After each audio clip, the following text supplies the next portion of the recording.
वरुथनी एकादशी की कथा आज मैं आपको बता देती हूँ। इसका बहुत महत्व है। पुराणों में राजा मांधाता की कहानी आती है। राजा मांधाता बहुत ही धर्मात्मा और दानशील थे। वे भगवान विष्णु के अनन्य उपासक थे।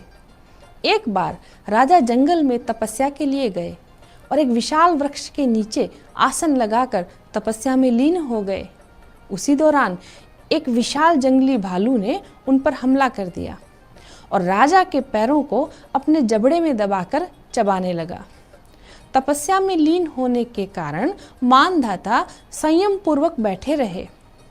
जब भालू उन्हें घसीट कर ले जाने लगा तो राजा ने तपस्वी धर्म का पालन करते हुए क्रोध नहीं किया और भगवान विष्णु से इस संकट से रक्षा करने की विनती की।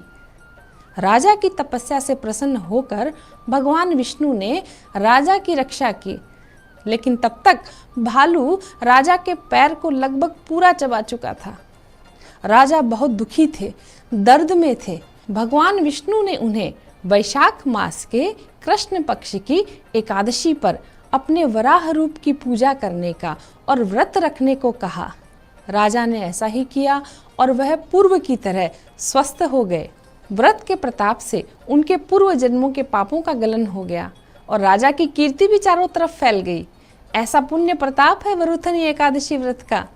हमारे पुराण शास्त्रों की विशेषता है कि वह कथा और कहानियों के माध्यम से हमें बड़े से बड़े आचार, व्यवहार, मूल्य आदि की शिक्षा दे देते हैं। और ये कहानियाँ तो रोचक होती ही हैं और शिक्षाप्रद, प्रेरणादायक, और परिवार तथा समाज और देश के हित में हमारी क्या भूमिका होनी चाहिए, हमारा आचरण कैसा होना चाहिए, इन सब की शिक्षा हमें देती हैं। बस इतना जान लीजिए कि एकादशी के व्रत का जो महात्म्य है वह साक्षात नारायण की प्राप्ति के समान है। अब समय है